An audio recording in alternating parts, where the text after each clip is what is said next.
Hello everyone, welcome back to my channel. इस video में बात करेंगे हाई कोर्ट के द्वारा रद्द की गई या फिर परिणाम को खारिज कर दिया गया 4,858 पदों की भर्ती।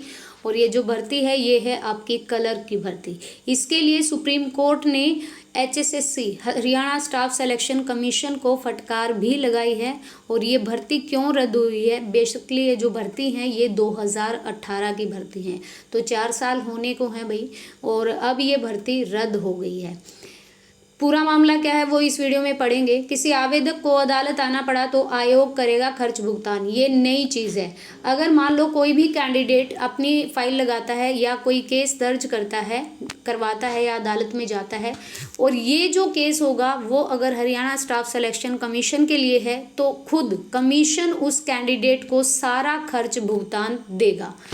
चंडीगढ़ की तरफ से ये न्यूज़ आया भाई, 4,858 लिपिक जिसे क्लर्क कहा जाता है कि भर्ती का परिणाम पंजाब हरियाणा हाईकोर्ट ने खारिज कर दिया है। साथ ही परिणाम जारी करते समय बढ़ती लापरवाही पर HSSC को फटकार लगाई है। परिणाम में संशोधन कर नए सिरे से मेरिट तैयार करने का आदेश दिया है।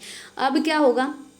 भर्ती वैसे ही रहेगी, 4,858 पदों पर ही भर्ती रहेगी और वेटिंग भी आई थी क्लर्क की, ठीक है। लेकिन अब दोबारा से मेरिट लिस्ट बनेगी और उसके आधार पर ही आगे रिजल्ट दिया जाएगा। आयोग को भविष्य में सावधान रहने की नसीहत देते हुए स्पष्ट किया है, यदि भर्ती से जुड़ा लापरवाही का मामला दोबारा आया तो पूरा खर्च आयोग को उठाना होगा। किसी भी भर्ती से, नॉट इवन मतलब सिर्फ ना ही क्लर्क वाली भर्ती से, बल्कि हरियाणा स्टाफ सिलेक्शन जितनी भी भर्तियां लेता है उससे जुड़ा अगर कोई भी मामला कोर्ट में जाता है तो उसका खर्च खुद कमीशन देगा। करनाल निवासी अनिल कुमार व अन्य ने, कोई और भी थे कैंडिडेट, लिपिक के 4,858 पदों की भर्ती के परिणाम को चुनौती दी थी। हाईकोर्ट में याचिका दाखिल की थी कि परिणाम जारी करते हुए आयोग ने बड़े स्तर पर गलती की। इस कारण कई योग्य आवेदकों का चयन नहीं हो सका। पेपर में 2 सेट थे। नकल रोकने के लिए उत्तरों के क्रम में बदलाव किया गया था। सेट सी में प्रश्न संख्या 3, 47 और 66 वही प्रश्न थे जो सेट ए में 24, 62 और 9 थे। याची ने यह भी बताया कि प्रत्येक प्रश्न के 4 विकल्प थे, ABCD। नकल रोकने के लिए इन दोनों सेटों में उत्तर के विकल्प को बदल दिया। जब आपके क्वेश्चन सेम है तो आंसर भी सेम होना चाहिए, लेकिन उन्होंने सोचा कि अगर 4 क्वेश्चन सेम आ गए और कहीं से मतलब नकल कर लिया आगे पीछे से, तो उन्होंने उत्तर को बदल दिया। अब बात आई जब आंसर की तो उसमें वही जो गलत उत्तर दिए हैं उसको तो गलत ही ठहराया जाएगा।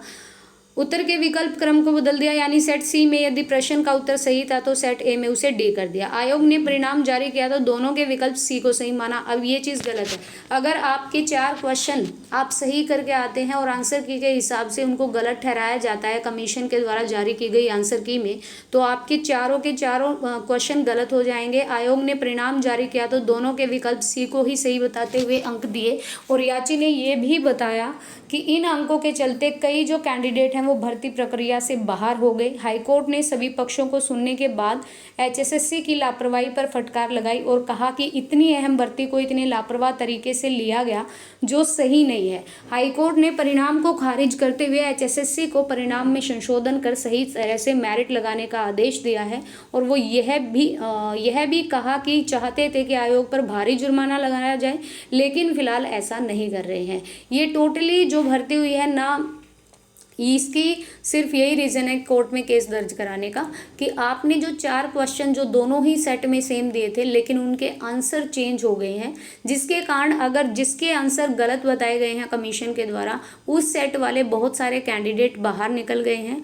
और ये देखो 2018 की भर्ती, अगर ज़्यादा बात ना करूँ तो 2 साल तो एक कम से कम केस चला ही होगा। इसमें आइडेंटिफाई तो नहीं है कि भाई कब केस चलाया गया और किसके द्वारा। सिर्फ करनाल निवासी हैं और उनके साथ अनिल कुमार हैं और उनके साथ उनके 2-4 लोग हैं।